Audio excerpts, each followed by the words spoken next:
कृष्णा कृष्णा हरे हरे, हरे राम राम राम हरे हरे। मलिने भोजनं पुंसां जलस्नानं दिने दिने, सकृद्गीतामृतस्नानं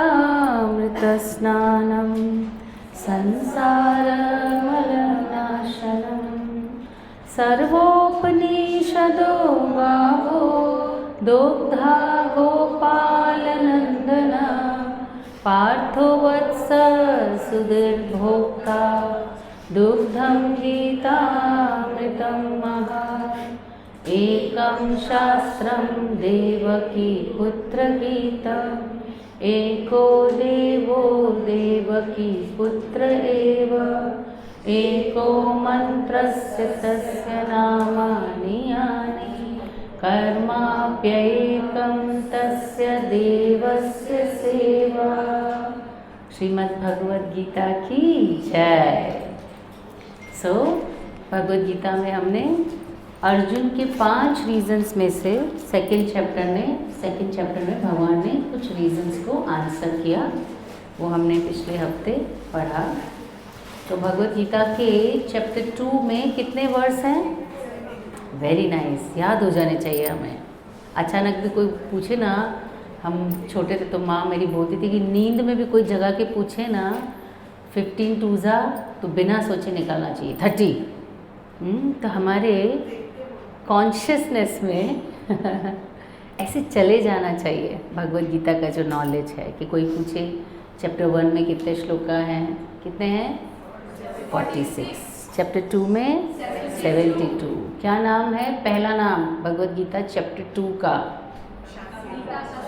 गीता का सार, दूसरा सांख्य योग, तीसरा GITA गीता।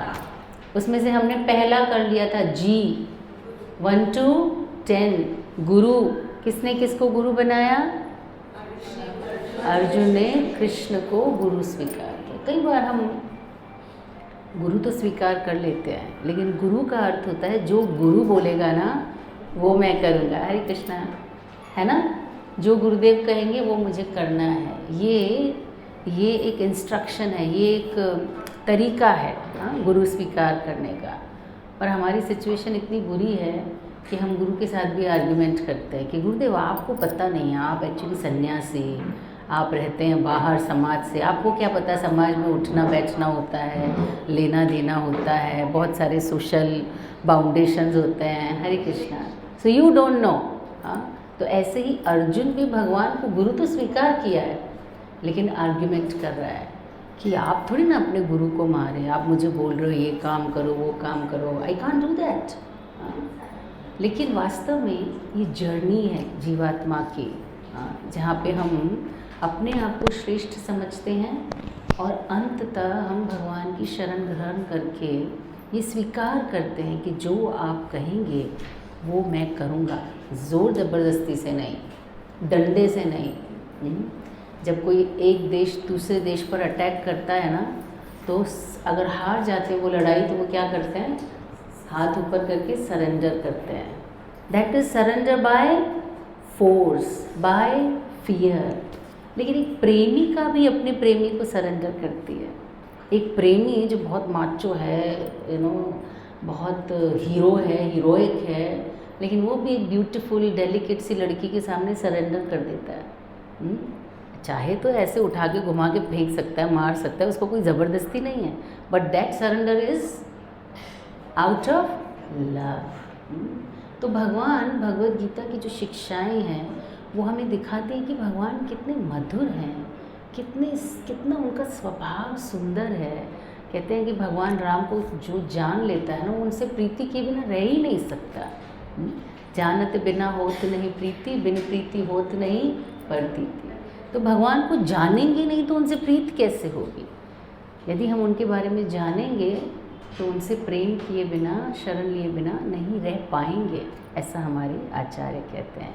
तो G is for Guru, I is for IG, identity.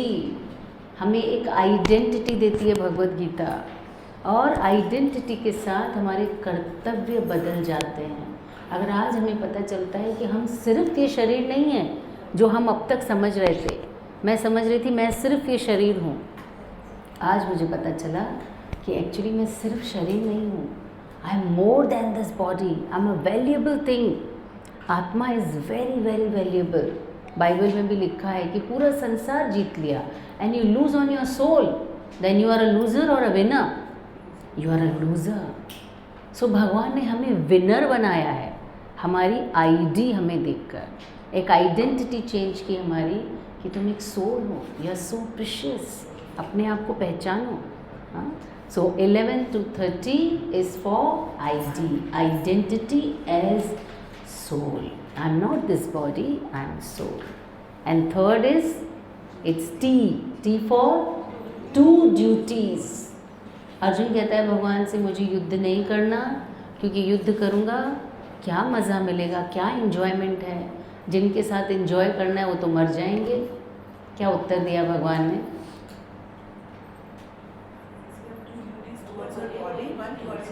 Okay, भगवान ने इसका क्या उत्तर दिया कि क्या इन्जॉय करूँगा मैं? अर्जुन ने कहा that's your right, we have two duties because we are made of two things.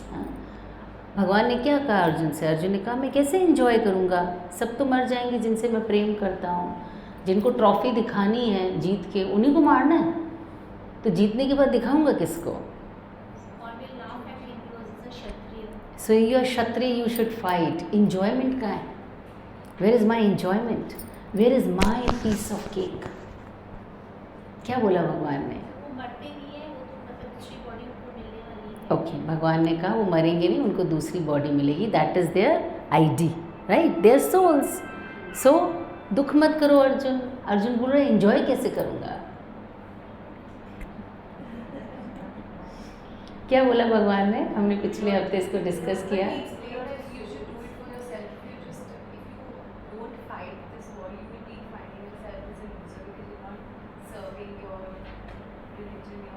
So one thing is, if you don't, fight, then definitely you're a loser and losers are not happy. So one thing is that कि चलो तुम खुश तो नहीं होगे, अगर fight नहीं किया तो डेफिनेटली खुश नहीं हो।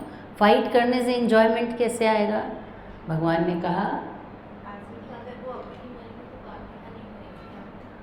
He said, जितोवा प्राप्स्यसि स्वर्गम, हतोवा प्राप्स्यसि स्वर्गम, जितोवा भोक्ष्यसि महीम। तुम्हें डर लग रहा है, एंजॉय कैसे करोगे? अरे दो कंडीशंस हैं, या तो तुम जीतोगे या तो हारोगे और मरोगे। जीतोगे तो धरती का, हस्तिनापुर का राज्य मिलेगा, एंजॉय तो करोगे, और अगर मर गए तो स्वर्ग मिलेगा। तो युद्ध करने से दोनों कंडीशंस में तुम एंजॉय करोगे। जितोवा हतोवा प्राप्स्यसि स्वर्गम, जितोवा भोक्ष्यसि महीम। तस्मात् उत्तिष्ठ कौन्तेय, इसलिए कौन्तेय उठो, युद्धस्व कृत निश्चय, युद्ध का निश्चय करके युद्ध करो। सो हम भी कई बार बहुत लंबी लंबी कैलकुलेशन में फंस जाते हैं, इसको ज़्यादा पूछना पड़ेगा, इतना देना पड़ेगा, वो मेरे को क्या समझती है, मेरी तो रेस्पेक्ट ही नहीं करती, तो मैं उसके साथ क्यों रखूं, जैसा करेगी वैसा ही करूंगी। बहुत बार हम बहुत सारी कैलकुलेशन में फंसकर अपनी ड्यूटी को ठीक प्रकार से कर नहीं पाते। लेकिन अगर हम अपनी ड्यूटीज़ को ठीक प्रकार से करें, as a daughter in law, as a mother in law, as a sister in law, तो हम दो तरह से बेनिफिट में रहते हैं। हमें नहीं पता कि आगे जाके इसका रिज़ल्ट क्या होगा। सो एंजॉय द जर्नी, ये आज हम पढ़ेंगे। भगवान कहते कर्म के फलों में मत फंसो, लेकिन हम तो पहले फल का कैलकुलेशन करते हैं, है ना। कोई बिज़नेस स्टार्ट करते हैं तो पहली चीज़ क्या देखता है बिज़नेस में? प्रॉफिट क्या होएगा। हाँ, उसका पहला जो पॉइंट होता है थॉट प्रोसेस में, जो पहली चीज़ आती है वो आती है प्रॉफिट क्या होएगा। ठीक है, हम बिज़नेस में प्रॉफिट देखते हैं, समझ में आता है, हम वैश्य प्रवृत्ति के हैं, बिज़नेस में प्रॉफिट नहीं देखेंगे तो कैसे चलेगा। हाँ, अति प्रॉफिट देखना ठीक नहीं है, लेकिन प्रॉफिट तो देखना पड़ेगा। पर हम रिश्तों में भी प्रॉफिट देखते हैं, हम ड्यूटीज़ में भी प्रॉफिट देखते हैं। हम जहाँ पे प्रॉफिट नहीं देखना चाहिए वहाँ पे भी प्रॉफिट ही देखते हैं, because we have developed that tendency to see the profits only. तो भगवान अर्जुन से कहते हैं कर्तव्य समझ के करो, लेकिन ये सब करने से पाप तो लगेगा ना, पाप तो लगेगा, इस सारे पाप का फल मुझे भोगना पड़ेगा। भगवान ने क्या उत्तर दिया? बहुत अच्छा, पहला नहीं करोगे तो पक्का पाप लगेगा। तुम क्षत्रिय हो, क्षत्रिय की ड्यूटी नहीं करोगे, पाप लगेगा। पुलिस वाला है, वो देख रहा है उसके सामने हाँ गलत हो रहा है, और वो सोचता है नहीं नहीं मैं नहीं मारूंगा किसी को, I don't want to kill anybody, अहिंसा परमो धर्म। तो फिर तुम्हें सन्यासी बनना चाहिए था, पुलिस वाला नहीं। अगर पुलिस वाले हो तो तुम्हारा धर्म है गलत व्यक्ति को सज़ा देना, नहीं करोगे तो पाप लगेगा। दूसरा और क्या बोला भगवान ने? यस ओके, कर्म करो, कर्म के फल की इच्छा मत करो। ये हम आज पढ़ेंगे, यू आर राइट, पर हम आज इसको पढ़ेंगे कि भगवान कैसे अर्जुन को समझाते हैं किस कॉन्शियसनेस में युद्ध करें कि युद्ध के रिएक्शंस नहीं आए। हमने पढ़ा था सुख दुख समय कृत्वा लाभ लाभो जया जयो तथा युद्धाय युद्धस्व युज्यस्व नैवं पापम अवाप्स्यसि। आई थिंक इट वाज, मैं ना उसका नंबर भूल जाती हूँ, 38। भगवान कहते हैं एक और तरीका है जिससे आप पाप से बच सकते हो। कर्म फल के, जो बुरे कर्म अच्छे कर्म, दोनों कर्मों के फल हमें संसार में बांधते हैं, आप इस बंधन से बच सकते हो। तो भगवान ने कहा सुख दुख लाभ हानि जय पराजय, इसकी सोच के बिना युद्ध के लिए युद्ध करो। जैसे एक रेस्टोरेंट वाला तो सोचता है, आप आते हैं तो आपको देख के उसके दिमाग में आता है कस्टमर, है ना। आप देखो, आपको खाना परोसने से पहले, मेन्यू देने से पहले उसका व्यवहार कैसा होता है, और जैसे ही आपका सब कुछ हो जाता है और बिल आप दे देते हो तो आपको दिखाने लगता है टेबल खाली करो। अभी तो आपको बहुत वेलकम कर रहा था, है ना, ही वॉज वेरी वेलकमिंग, आप बैठिए, आपको कैसे कंफर्टेबली बिठाना है। लेकिन जैसे ही बिल चुकता हो जाता है फिर उसको लगता है फालतू क्यों बैठे हैं इधर, दूसरा कस्टमर बाहर वेट कर रहा है। सो उसकी कॉन्शियसनेस क्या है आपको देखकर? कस्टमर। लेकिन वहीं आप अपने घर जाइए, डाइनिंग टेबल पे बैठ के खाना खाइए और आपकी माँ आपको परोस रही है, या आप माँ हैं बच्चे को परोस रहे हैं, क्या होता है चेतना में? प्रेम। वो ज़्यादा देर बैठता है डाइनिंग टेबल पे, उठने वाला होता है, बेटे बैठना, बात कर रहे हैं, आराम से बैठ के खा, जल्दी क्यों खा रहा है, आराम से खा, कुछ और चाहिए। एक बहुत अच्छी सुंदर पोएम आई थी मेरे पास, मेरी माँ को शायद गिनती नहीं आती मेरे यारों, एक रोटी मांगता हूँ 2 लेकर आती है। हाँ, तो माँ कैलकुलेट नहीं करती क्योंकि प्रेम से खिलाती, खिला वो भी रहा है, खिला ये भी रही है, लेकिन दोनों की चेतना में अंतर है, इसीलिए खाने वाले को वो अनुभव होता है। तो भगवान कहते हैं चेतना is very important, so do your duty in the right consciousness. भगवान भी हमें यही सिखाते हैं भगवद गीता में, अपनी ड्यूटीज़ को सही चेतना में पूर्ण करना चाहिए। पिछली बार हमने पढ़ा था शरीर और आत्मा में अंतर। जैसे जैसे हम भगवद गीता में आगे बढ़ेंगे हम पढ़ेंगे कि किस प्रकार से ये अंतर जानना, इस अंतर को जानना और इसकी प्रैक्टिस करना हमारे जीवन को बदल सकता है। पिछली बार मैंने होमवर्क दिया था इस तरफ के लिए, शरीर और आत्मा में क्या अंतर है, और इस तरफ के लिए आत्मा और परमात्मा में क्या अंतर है। किसको मिला कुछ? 11 to 30 जो हमारे वर्सेस थे उसमें शरीर का वर्णन था, इसलिए हम शरीर और आत्मा के डिफरेंस को जान सकते हैं। So who did the homework? It's very important. हाँ, अगर आप होमवर्क नहीं करेंगे तो मैं मेरे हिस्से का 100 भी दूंगी, आपके पास ज़्यादा पहुंचेगा नहीं।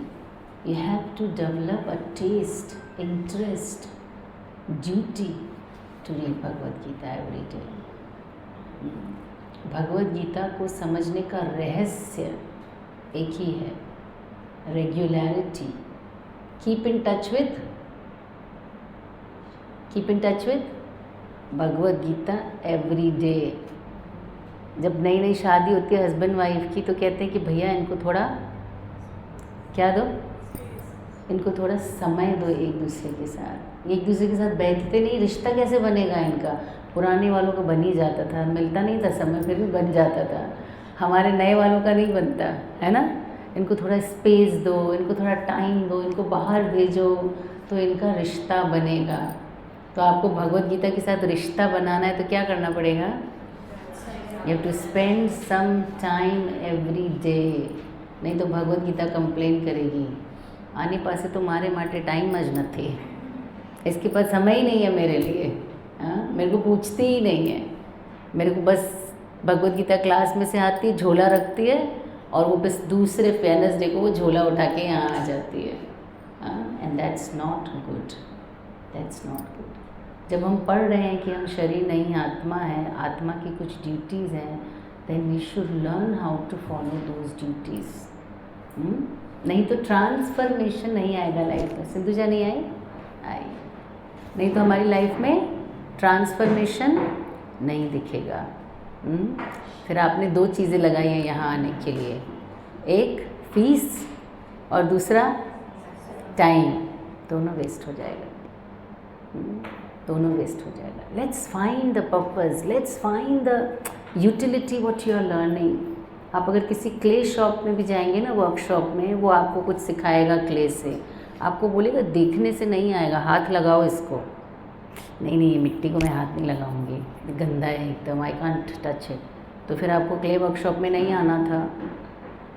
आपको अगर क्ले वर्कशॉप में आए हो तो आपको बनाना पड़ेगा, हाथ लगाना पड़ेगा। सो अगर आप स्पिरिचुअलिटी की क्लास में आए हो तो कुछ तो अनुभव प्राप्त करना पड़ेगा, नहीं तो हमारी मार्केट ख़राब हो जाएगी। लोग बोलेंगे इनकी क्लास में जाने से कुछ नहीं होता। हाँ, you have to practice something, otherwise not useful. So ये छोटा सा ग्रुप है यहाँ पे। You make a circle please. सारे लोग मिलके एक सर्कल बनाएंगे, चेयर्स को सर्कल में रख सकते हैं और एक यहाँ पे भी एक सर्कल बनाएंगे। या तो हम नीचे बैठ सकते हैं या हम एक सर्कल बना सकते हैं साथ में। सबके पास पेन और कॉपी होना चाहिए हमेशा जब भी हम क्लास में आते हैं।